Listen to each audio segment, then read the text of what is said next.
tinggikan, ku agungkan. Aku mau memujimu, baik di dalam suka dan duka.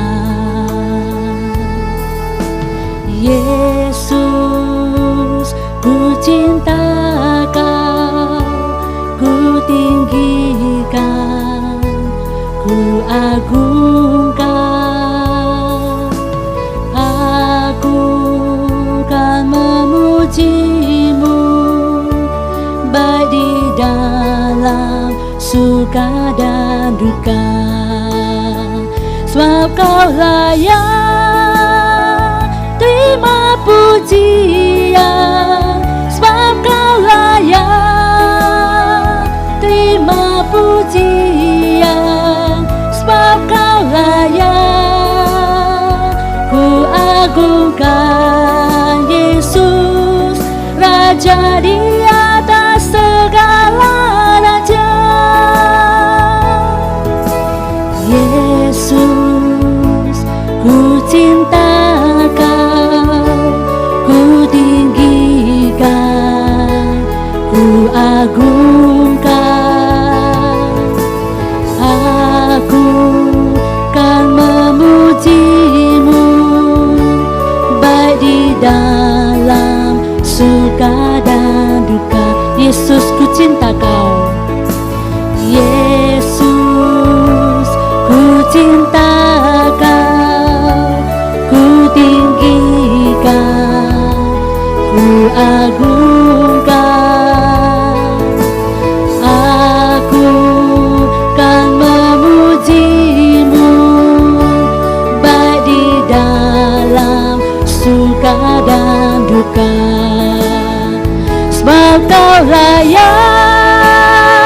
terima pujian, sebab Kau layak terima pujian, sebab Kau layak.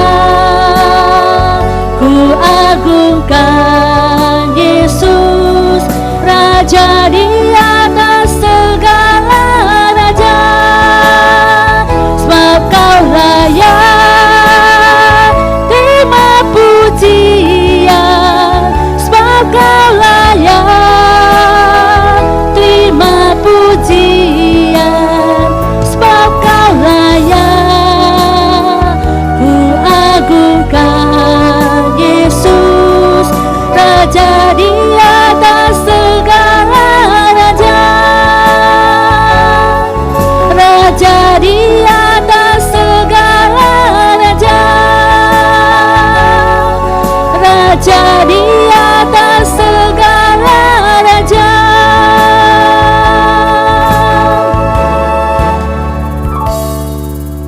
Mari kita masuk di dalam doa. Tuhan, kami ucapkan syukur kepadamu karena kami dapat bersekutu di persekutuan dewasa ini. Kami dapat memuji, memuliakan nama Engkau. Kami juga mau mendengar firman Tuhan. Kiranya kami dapat melakukan sesuai dengan kehendak Engkau. Terima kasih Tuhan, bawa hati kami, jiwa kami di dalam memuji, memuliakan nama Engkau. Hanya di dalam nama Tuhan Yesus Kristus kami berdoa. Amin. Walaupun kita di rumah masing-masing, kita dapat bersekutu bersama di dalam hati kita, memuji Tuhan kita, mendengar firman Tuhan kita. Mari kita datang ke hadirat Tuhan, bersorak-sorai memuji Tuhan kita.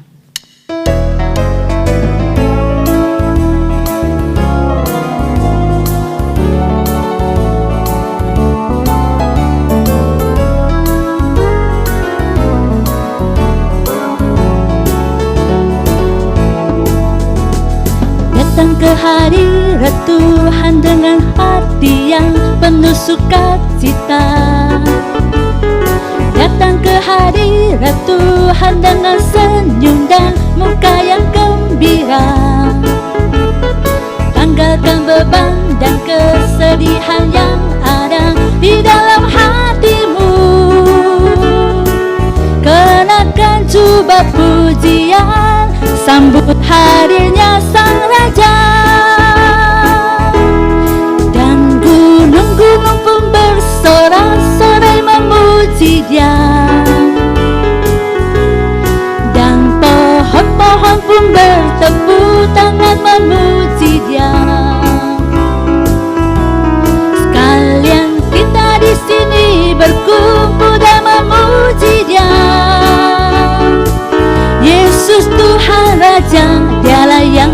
bertata di atas pujian. Mari kita datang ke hadirat Tuhan. Datang ke hadirat Tuhan dengan hati yang penuh sukacita. Datang ke hadirat Tuhan dengan senyum dan muka yang gembira. Tanggalkan beban dan kesedihan yang ada di dalam hatimu. Kenakan jubah pujian, sambut hadirnya Sang Raja. Dan gunung-gunung pun bersorak-sorai memuji Dia. Dan pohon-pohon pun bertepuk tangan memuji Dia. Sekalian kita di sini berkumpul dan memuji Dia. Yesus Tuhan Raja, Dialah yang bertata di atas pujian. Dan gunung-gunung pun bersorak-sorai memuji Dia. Dan pohon-pohon pun bertepuk tangan memuji Dia. Sekalian kita di sini berkumpul dan memuji Dia. Yesus Tuhan Raja, Dialah yang bertata di atas pujian. Yesus Tuhan Raja, Dialah yang bertata di atas pujian.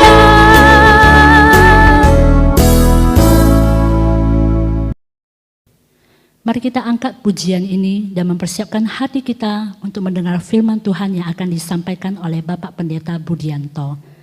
Tuhan Yesus, kami mau tinggikan nama-Mu, kami mau memuliakan nama-Mu yang terutama.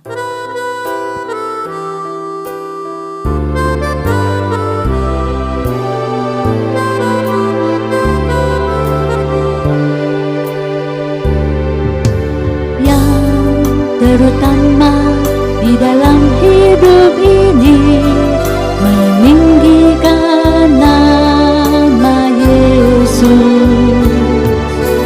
Yang terutama di dalam hidup ini, memuliakan namanya.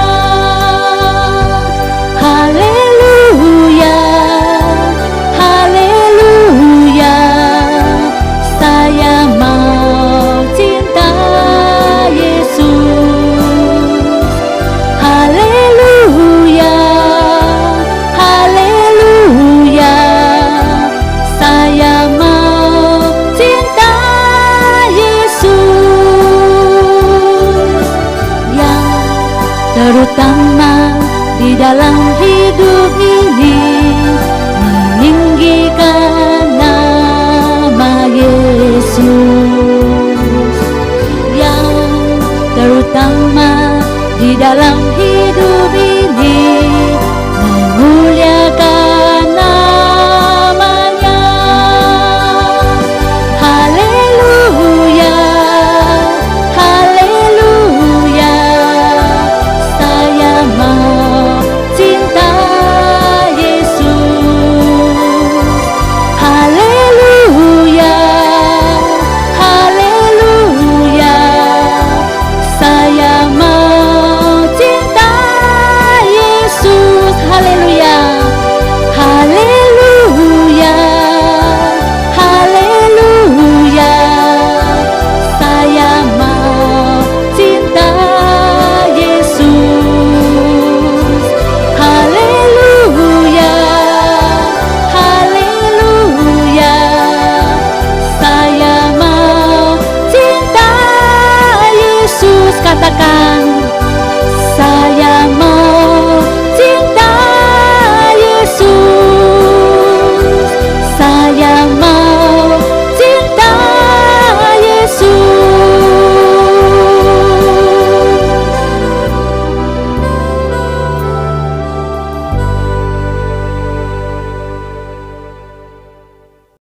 Shalom Bapak Ibu Saudara-saudari yang terkasih dalam Yesus Kristus. Kita akan sama-sama merenungkan satu tema firman Tuhan Yaitu apa yang menjadi prioritas di dalam hidup Anda? Tuhan atau mamon? Mari kita berdoa terlebih dahulu. Tuhan, kami datang ke hadirat-Mu pada saat ini. Kami mau serahkan setiap di antara kami ke dalam tangan Tuhan. Tuhan yang tolong supaya kami diberikan hikmat untuk mengerti firman-Mu. Tuhan juga pakai hamba-Mu bisa dengan bahasa yang sederhana menyampaikan firman ini. Sehingga firman yang kami dengarkan bisa mengisi kehidupan kerohanian kami. Dan juga firman ini bisa mengubah kehidupan kami. Kami hanya mau serahkan waktu ini ke dalam tangan-Mu. Di dalam nama Tuhan Yesus Kristus kami berdoa. Amin. Bapak, Ibu, Saudara-saudari, mari kita membuka Alkitab kita yang diambil dari Matius pasal yang ke-6 ayat 19 sampai yang ke-24. Matius pasal yang ke-6 ayat 19 sampai yang ke-24. Demikian bunyi firman Tuhan. Janganlah kamu mengumpulkan harta di bumi ngengat dan karat merusakkannya, dan pencuri membongkar serta mencurinya. Tetapi kumpulkanlah bagimu harta di surga. Di surga ngengat dan karat tidak merusaknya, dan pencuri tidak membongkar serta mencurinya. Karena di mana hartamu berada, di situ juga hatimu berada. Mata adalah pelita tubuh. Jika matamu baik, teranglah seluruh tubuhmu. Jika matamu jahat, gelaplah seluruh tubuhmu. Jadi jika terang yang ada padamu gelap, betapa gelapnya kegelapan itu. Tak seorang pun dapat mengabdi kepada dua tuan. Karena jika demikian, ia akan membenci yang seorang dan mengasihi yang lain. Atau ia akan setia kepada yang seorang dan tidak mengindahkan yang lain. Kamu tidak dapat mengabdi kepada Allah dan kepada mamon. Bapak, Ibu, Saudara-saudari, ada satu pepatah Tionghoa yang mengatakan demikian. Dalam bahasa Mandarinnya kalau dibaca Jiao Ta Liang Zi Chuan. Kalau di dalam bahasa Hokkien ini sudah sering kita dengar Bapak, Ibu, Saudara-saudari. Bahasa Hokkiennya itu mengatakan kata no kai chun ataupun no jiak chun begitu ya. Secara hurufiah Bapak, Ibu, Saudara-saudari, arti daripada pepatah ini adalah kaki yang menginjak kepada dua buah perahu. Tapi makna daripada pepatah ini mau mengatakan akan satu orang yang pada dasarnya itu tidak berpendirian. Dan untuk mendapatkan keuntungan pribadi, orang tersebut itu akan berpihak kepada dua belah pihak yang berlawanan dan membangun hubungan kepada dua belah pihak untuk mendapatkan keuntungan itu.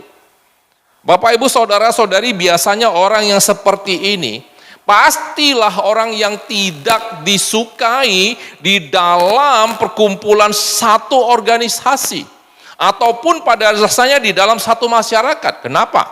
Karena dia tidak berpendirian dan dia hanya berfokus kepada keuntungan dirinya sendiri. Demikian juga firman Tuhan yang kita baca Bapak, Ibu, Saudara-saudari.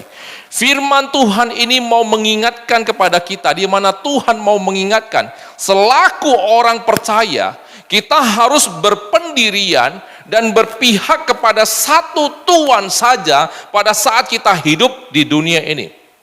Tuhan tidak mau kita pada dasarnya berpihak pada mamon dan juga kepada Allah secara bersamaan.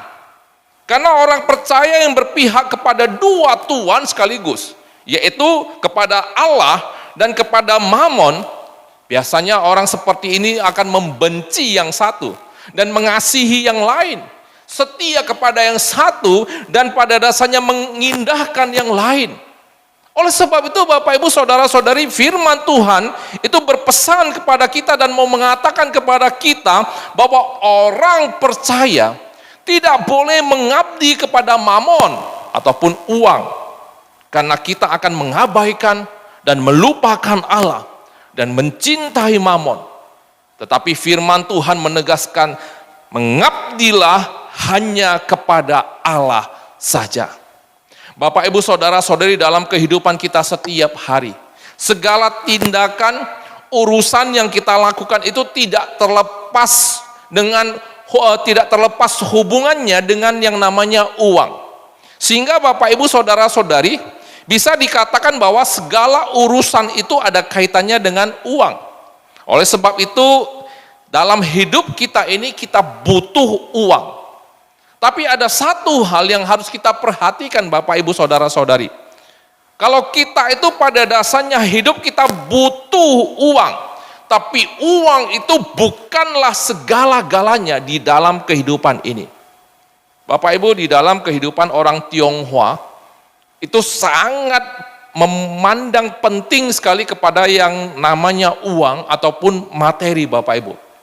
Sehingga Bapak Ibu Saudara-saudari, ada pepatah Tionghoa yang lain itu yang mengatakan demikian, ya, mengatakan bahwa yu qian wan wan dou nen, me le qian wan wan dou bu nen. Ya, artinya itu ada uang segala sesuatu itu mungkin. Tanpa uang maka segala sesuatu itu tidak mungkin. Sehingga Bapak Ibu Saudara-saudari, karena ada konsep seperti ini Bapak Ibu Saudara-saudari, akhirnya orang Tionghoa itu mempunyai konsep yang lain tentang uang. Sehingga orang Tionghoa itu berpikir, qian nen jiao gui tui mo. Artinya apa? Artinya itu mengatakan bahwa dengan uang itu bisa menyuruh hantu untuk mendorong batu gilingan beras. Bapak Ibu Saudara-saudari, batu gilingan beras itu dulunya, ya, zaman dahulunya itu bagi orang Tionghoa adalah satu alat yang penting di rumah yang digunakan untuk menggiling beras menjadi tepung, untuk menjadi salah satu bahan pakan yang dibutuhkan oleh orang Tionghoa. Dan biasanya kalau orang yang lebih punya uang, dia akan memakai binatang, ya, untuk menarik ataupun menggiling beras ini. Tapi bagi orang yang miskin Bapak Ibu Saudara-saudari, maka dia harus mendorongnya sendiri. Sehingga Bapak Ibu Saudara-saudari, orang Tionghoa itu berpikir kalau punya uang, maka hantu pun bisa diperintahkan untuk mendorong batu gilingan ini.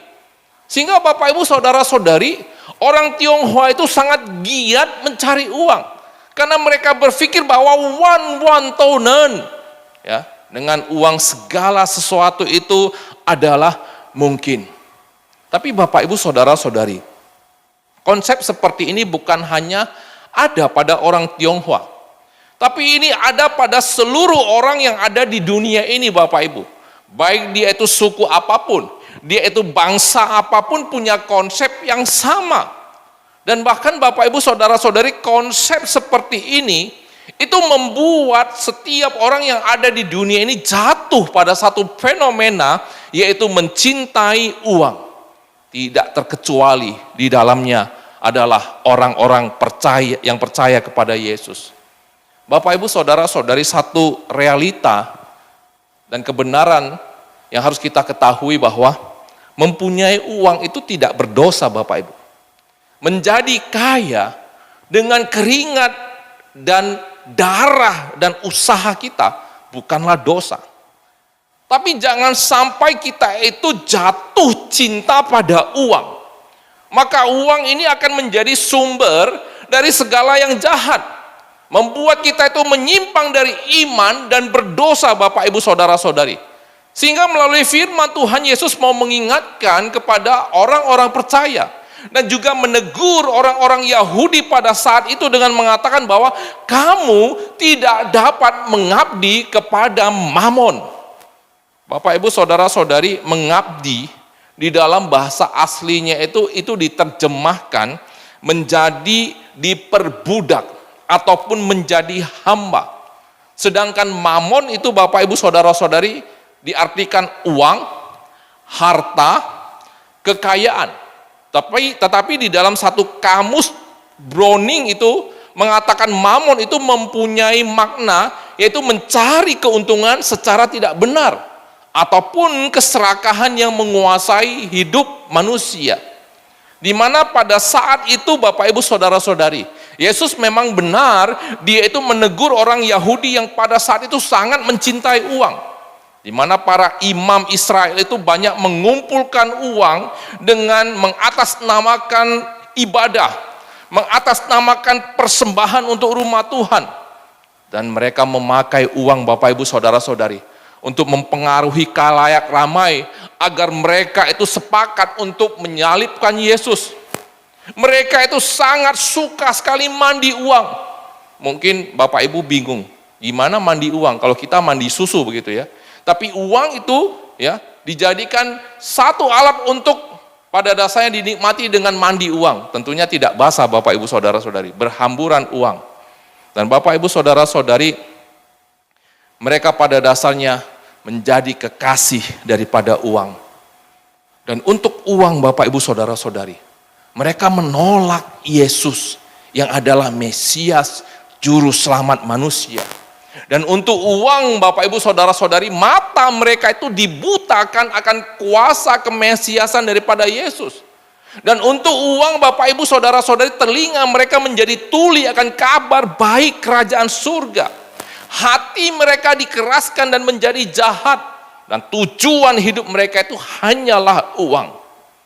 Tidaklah heran Bapak Ibu Saudara-saudari, Paulus juga di dalam surat 1 Timotius, dia itu mengatakan dan mengingatkan Timotius dan juga orang percaya perihal uang. Di mana dalam 1 Timotius 6 ayat 10 dikatakan demikian. Karena akar segala kejahatan ialah cinta uang. Sebab oleh memburu uanglah beberapa orang telah menyimpang dari iman dan menyiksa dirinya dengan berbagai-bagai duga. Bapak Ibu Saudara-saudari, kebenaran akan firman ini itu bisa kita lihat pada murid Yesus yang bernama Yudas Iskariot. Karena cinta uang Bapak Ibu Saudara-saudari, dia rela untuk mengkhianati gurunya dan juga adalah Tuhannya Bapak Ibu Saudara-saudari. Hanya dengan harga 30 keping perak. Seharga seorang budak Bapak Ibu Saudara-saudari. Bapak Ibu Saudara-saudari, daya tarik daripada uang itu sangat besar pengaruhnya di dalam hidup. Dia bisa membuat pengikutnya itu menjadi seorang yang terhormat dengan cara membeli kehormatan. Dan juga Bapak Ibu Saudara-saudari, sudah banyak orang yang dihantarnya ke singgasana kekuasaan oleh tuan uang ini.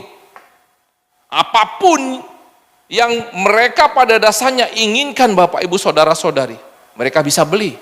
Termasuk di dalamnya imitasi cinta, kebenaran, keadilan, dan semua yang mereka inginkan, mereka bisa beli. Tidak heran Bapak Ibu Saudara-saudari, banyak orang, termasuk orang percaya, itu pada dasarnya berpaling dari Allah untuk uang. Oleh sebab itu Bapak Ibu Saudara-saudari, kita harus ingat, saat kita jatuh cinta pada uang, maka disitulah hati dan pikiran kita itu akan berfokus pada uang. Sehingga di dalam ayat ke-21, di situ Yesus mengatakan kepada kita apa? Di situ dikatakan, karena di mana hatimu berada, karena di mana hartamu berada, disitulah hatimu berada. Saya kasih contoh ya Bapak Ibu Saudara-saudari ya. Bapak Ibu Saudara-saudari, saat sekarang ini banyak handphone canggih bermunculan, ya. Dan handphone canggih ini harganya di atas 12, ya, bisa mencapai sampai 25 juta Bapak Ibu Saudara-saudari. Mungkin Anda mempunyai handphone ini Bapak Ibu. Dan Bapak Ibu Saudara-saudari, pada saat Anda punya handphone ini, saya percaya pada saat Anda pertama sekali memilikinya, yang Anda pikirkan adalah bagaimana melindunginya supaya itu kalau terbentur tidak penyot, kalau jatuh itu pada dasarnya tidaklah ya cacat dan lain-lainnya. Maka kita rela mengeluarkan uang yang bahkan bisa 500.000, 600.000 untuk membeli casing anti band. Jadi kalau nggak sengaja jatuh, nggak sengaja terbentur Bapak Ibu Saudara-saudari, tidak rusak kali ya. Kemudian kita akan membeli anti goresnya yang pada dasarnya harganya 200-an ribu, 300-an ribu. Dan pada saat kita memakai handphone ini, kita perlakukan dengan baik, lembut, kita rawat dengan baik. Supaya apa? Supaya bisa awet Bapak Ibu Saudara-saudari, karena harganya mahal. Tapi Bapak Ibu Saudara-saudari, kalau Anda memiliki handphone ini, ya, ini tipe apa ini? Kalau nggak salah Nokia 3310 begitu ya. Kalau Anda mempunyai handphone ini, murah, biasa-biasa saja, numpang tanya. Pada saat sekarang ini, apakah Anda akan memperlakukan dia dengan perlakuan yang sama dengan handphone yang di harga 12 juta sampai 20 juta? Saya pikir tidak, Bapak Ibu Saudara-saudari. Kenapa? Karena itu handphone murah. Jadi Bapak Ibu Saudara-saudari, dari contoh sederhana ini Bapak Ibu Saudara-saudari, ya, dari contoh sederhana ini, disinilah kita bisa melihat ungkapan Yesus yang mau mengatakan kepada kita, di mana hartamu berada, di situ hatimu berada. Di saat nilai dari satu benda itu lebih mahal, Bapak Ibu Saudara-saudari, kita akan menaruh perhatian lebih kepada benda tersebut. Dan disitulah kita harus berhati-hati. Karena di situ sudah mulai fenomena awal di mana kita jatuh cinta kepada uang dan juga materi. Bapak Ibu, saya pernah baca satu surat kabar online, ya. Dan ini surat kabar online di dalam liputan 6 itu sudah lama sekali sebenarnya saya baca. Itu di tanggal 17 Maret 2020 terbitnya. Di mana di saat itu memang awal mula corona itu sudah merebak ke seluruh dunia. Dan di dalam berita ini dikatakan apa Bapak Ibu Saudara-saudari? Dalam berita ini dikatakan di dalam 1 bulan ada 20 orang kaya dunia hilang duitnya ataupun bangkrut sebesar 4,248 triliun. Bapak Ibu Saudara-saudari, kalau dilihat angka ini Bapak Ibu, ya, mungkin saya nggak akan pernah punya seumur hidup angka sebanyak ini Bapak Ibu. Dan juga kalau untuk menulis nolnya juga mungkin saya akan sedikit bingung Bapak Ibu Saudara-saudari saking banyaknya. Dan Bapak Ibu Saudara-saudari di sini kita melihat di dalam 1 bulan semuanya itu lenyap. Dan hal ini Bapak Ibu Saudara-saudari mau membuktikan satu kebenaran firman Tuhan yang dikatakan oleh Yesus. Di mana Yesus mengatakan apa Bapak Ibu Saudara-saudari? Yesus mengingatkan kita supaya kita itu jangan mengumpulkan harta di bumi. Karena di bumi ngengat dan karat merusaknya dan pencuri membongkar serta mencurinya. Tapi kumpulkanlah bagimu harta di surga. Di surga ngengat dan karat tidak merusaknya dan pencuri tidak membongkarnya serta mencurinya. Bapak Ibu Saudara-saudari, dari contoh nyata ini kita bisa melihat bahwa harta di dunia itu tidak bisa kita genggam. Bukan satu jaminan akan kenyamanan hidup kita di dunia. Banyak hal yang tidak terduga Bapak Ibu Saudara-saudari yang bisa terjadi, yang merebut semuanya ini dari hidup kita. Baik itu bencana, baik itu kejahatan manusia, baik itu proses kerusakan alam yang dikatakan Alkitab ngengat dan karat, atau juga maut Bapak Ibu Saudara-saudari yang akan membuat itu terpisah dari diri kita. Seperti contoh perumpamaan yang dikatakan oleh Yesus di dalam Alkitab tentang orang kaya yang bodoh. Perumpamaan ini ditulis di dalam Lukas 12 ayat 13 sampai 21. Di mana Bapak Ibu Saudara-saudari Yesus mengatakan ada seorang kaya yang sangat berlimpah Bapak Ibu. Saking banyaknya hartanya Bapak Ibu Saudara-saudari, maka dia berkata kepada hatinya untuk membuat satu lumbung yang besar untuk menyimpan semua harta dan hasil panen dan barangnya. Nah, selesai dia membangun lumbung yang besar ini Bapak Ibu, dia berkata kepada dirinya dan kepada jiwanya, ada padamu banyak barang, tertimbun untuk bertahun-tahun lamanya. Kemudian dia mengatakan kepada jiwanya, beristirahatlah, makanlah, minumlah dan bersenang-senanglah. Tapi ayat firman Tuhan mengatakan apa? Tetapi pada malam itu juga jiwanya diambil daripadanya. Dan untuk siapakah semua hartanya itu? Bapak Ibu Saudara-saudari, demikian juga halnya Yesus mengingatkan kepada setiap di antara kita pada saat kita berfokus kepada harta di dunia. Di mana Bapak Ibu Saudara-saudari kita harus berhati-hati karena harta ini tidak akan kita bawa. Tapi Yesus meminta kita supaya kita itu pada dasarnya kaya di hadapan surga. Di mana kita itu pada dasarnya kaya di hadapan Allah Bapak Ibu Saudara-saudari. Bapak Ibu Saudara-saudari, di dalam kehidupan kita setiap hari, terkadang sulit terlihat jelas antara kita itu cinta uang dengan cinta Tuhan. Apalagi Bapak Ibu, kalau kita itu adalah orang-orang yang aktif di dalam pelayanan gereja. Di dalam semua acara gereja Bapak Ibu saudara-saudari. Di luar kita bisa nampak rohani. Dan juga Bapak Ibu saudara-saudari, di dalam hanya kita yang tahu. Tuhan yang tahu. Dan juga iblis yang tahu. Tapi Bapak Ibu saudara-saudari, kita harus senantiasa mengevaluasi akan diri kita. Sesungguhnya apa yang menjadi prioritas di dalam hidup kita? Adakah itu mamon atau itu pada dasarnya adalah Tuhan? Di saat-saat pandemi sekarang ini Bapak Ibu saudara-saudari, di sini kita bisa melihat, adakah kita menaruh perhatian kita itu lebih banyak kepada Tuhan atau kita menaruhnya kepada usaha kita? Adakah di masa-masa pandemi ini Bapak Ibu saudara-saudari, kita itu senantiasa mengabaikan kebaktian, senantiasa mengabaikan acara-acara daripada online yang disediakan oleh gereja, tapi kita tidak pernah mengabaikan usaha kita? Adakah kita itu pada dasarnya berpikir, masa pandemi, nggak usah pelayanan dululah. Tapi di dalam usaha kita, kita senantiasa tekun dalam melakukannya.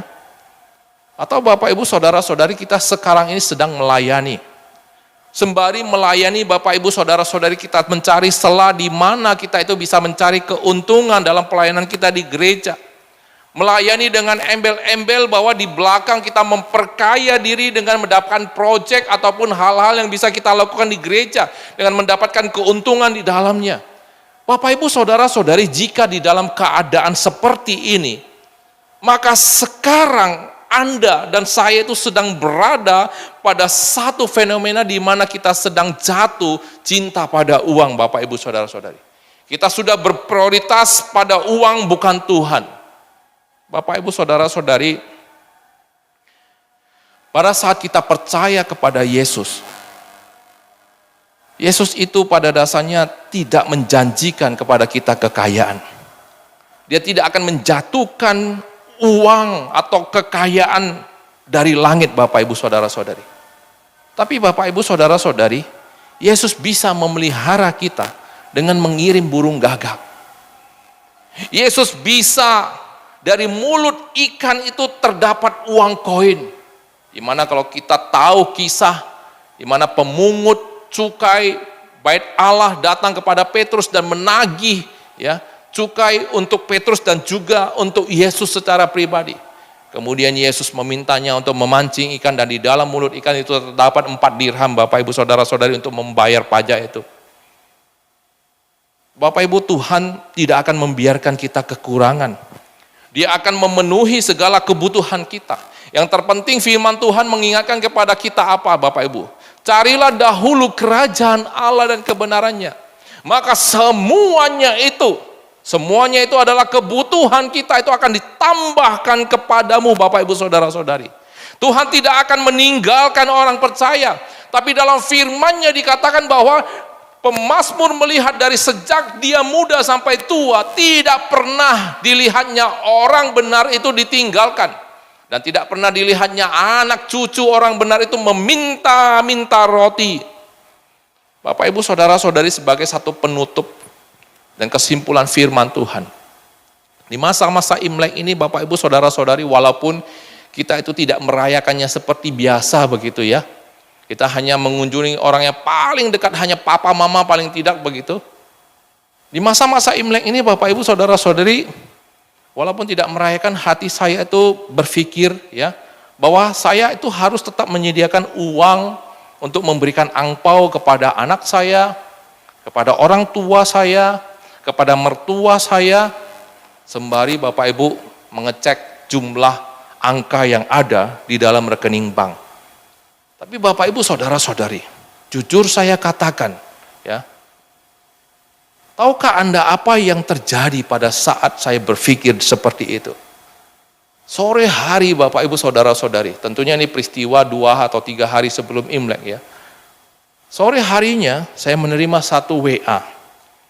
Di mana di WA itu ada seorang anak Tuhan yang memang sudah saya kenal lama, tapi kami juga sudah jarang berkomunikasi dan juga jarang untuk berinteraksi satu dengan yang lainnya di dalam 2-3 tahun ini, ya.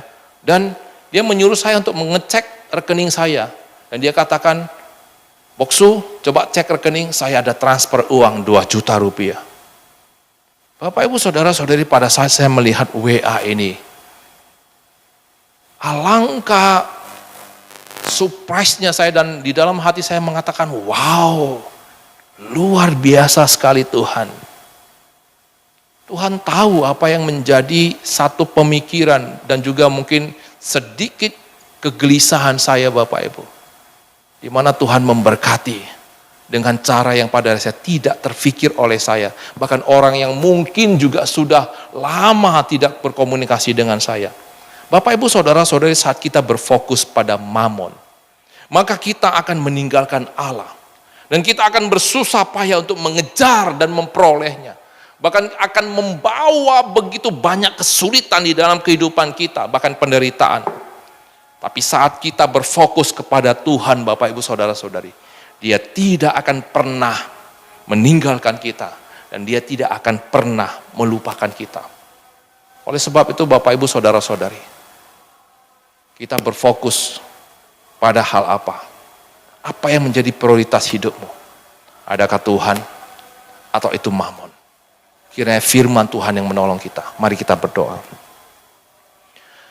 Tuhan, terima kasih untuk firman-Mu.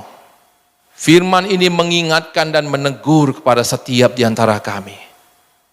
Kalau kami harus berfokus hanya kepada Tuhan saja. Tuhan, tolong kami. Kalau selama ini kami hampir menyimpang daripada Engkau. Kami berfokus kepada materi, uang, keuntungan, dan bahkan membuat kami sering untuk mengabaikan Engkau. Tapi pada malam hari ini kami ditegur, dan kami mau diubahkan Tuhan. Karena kami tahu bahwa ketika kami percaya kepada Engkau, Kau tidak akan pernah meninggalkan kami. Kau senantiasa akan menjaga hidup kami. Kau akan membuat hidup kami berlimpah Tuhan. Terima kasih Tuhan, ini doa kami. Di dalam nama Tuhan Yesus Kristus kami berdoa. Amin. Terima kasih kepada Bapak Pendeta Budianto atas penyampaian firman Tuhan. Dan pada saat ini kita akan memberikan persembahan yang terbaik bagi Tuhan kita. Untuk nomor rekening Persekutuan Dewasa Muda dapat dilihat dari layar yang di layar ini. Bapa Surgawi.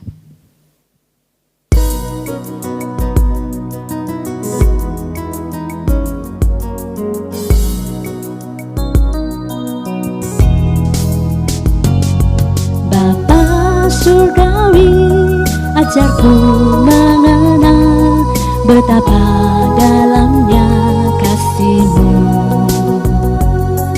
Bapa Surgawi, buatku mengerti betapa kasih-Mu padaku. Semua yang terjadi di dalam hidupku, ajarku menyadari Kau selalu sertaku. Beri hatiku selalu bersyukur padamu, karena rencana-Mu indah bagiku. Bapa Surgawi, ajarku mengenal betapa dalamnya kasih-Mu. Bapa Surgawi, buatku mengerti betapa kasih-Mu padaku. Semua yang terjadi di dalam hidupku, ajarku menyadari Kau selalu sertaku. Beri hatiku selalu bersyukur padamu, karena rencana-Mu indah bagiku.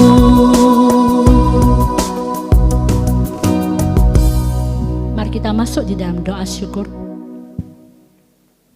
Tuhan, terima kasih atas penyertaan Engkau kepada kami, baik kami di rumah ataupun ketika kami beraktivitas di luar rumah. Engkau senantiasa mengasihi kami dan melindungi kami, juga keluarga kami. Dan pada saatnya Tuhan kami memberikan persembahan ini kepada Engkau. Kiranya layak Engkau terima, kiranya kami layak di hadapan Engkau. Dan Tuhan, kiranya persembahan ini dapat dipakai khususnya di persekutuan dewasa muda kami. Terima kasih Tuhan, demikian doa kami. Hanya di dalam nama Tuhan Yesus Kristus. Amin. Persekutuan kita selanjutnya akan dilaksanakan pada tanggal 13 Maret 2021 secara online. Dan mari pada saat ini kita akan menerima doa berkat dari Bapak Pendeta Iwan Purnomo. Saudaraku yang terkasih, yang ada di tempat ini silakan bagi berdiri. Demikian juga setiap saudara yang mengikuti persekutuan di rumah masing-masing, silakan bagi berdiri. Dan sekarang terima berkat Tuhan. Kiranya berkat kasih Allah Bapa yang melimpah-limpah, damai sejahtera dan anugerah Tuhan Yesus yang melampaui situasi dan pergumulanmu saat ini masing-masing, penyertaan, pemeliharaan, perlindungan, kekuatan dari Allah Kudus menyertai engkau mulai malam ini sepanjang tahun 2021 bahkan sampai selama-lamanya. Amin.